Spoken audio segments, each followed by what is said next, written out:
Bonjour à tous. Nous avons vu hier cette rencontre entre Dieu et Abraham, Dieu qui promet à Abraham que l'année prochaine, il aura un fils. Et puis Sarah, qui est dans la tente juste derrière, entend la conversation, et elle rit parce qu'elle est âgée, elle a 89 ans, imaginez. Et son mari n'est pas beaucoup plus jeune, au contraire, il a 99 ans. Alors elle rit en disant « Quelle belle blague cet homme est en train de faire à mon mari ». Le problème, c'est que cet homme, c'est Dieu. Et Dieu réagit. Voyons cela, si vous le voulez bien, dans Genèse 18, et nous lirons cette fois-ci les versets 13 et 14. L'Éternel dit à Abraham, « Pourquoi donc Sarah a-t-elle ri en disant, « Est-ce que vraiment je pourrais avoir un enfant, moi qui suis vieille ?» Y a-t-il rien qui soit étonnant de la part de l'Éternel ? L'année prochaine, au temps fixé, je reviendrai vers toi, et Sarah aura un fils. Alors Dieu ne s'adresse pas à Sarah. Il ne lui dit pas « Allez, sors de la tente, viens, il faut qu'on discute ». Il s'adresse à Abraham.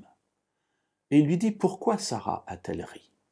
Évidemment, Abraham ne sait même pas que Sarah a ri, mais Dieu le sait. Et ainsi, il annonce à Abraham que sa femme a douté.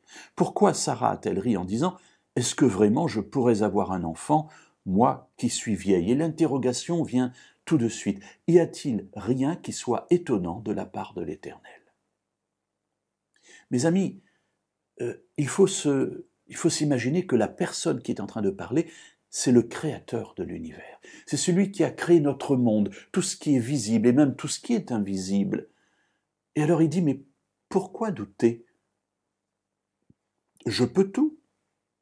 Il n'y a rien d'étonnant.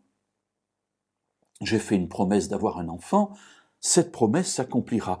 L'année prochaine, au temps fixé, je reviendrai vers toi. Mais remarquez ici, il ne dit pas à Abraham, tu auras un fils, mais il dit à Sarah qui est derrière dans la tente, Sarah aura un fils, comme témoignage finalement de son manque de foi, de son doute.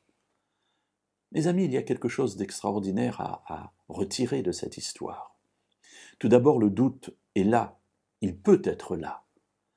Dieu, même s'il n'en tient pas rigueur, puisque l'année prochaine, effectivement, ils auront un fils, souligne malgré tout ici l'attitude étonnante de Sarah.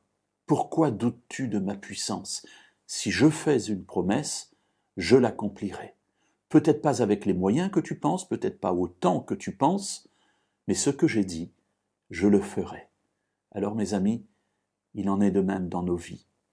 Croyons aux promesses de Dieu et à sa délivrance, car quelle que soit notre situation, il la connaît, il en tient compte, et il est là avec nous pour nous aider à la traverser et à en être victorieux.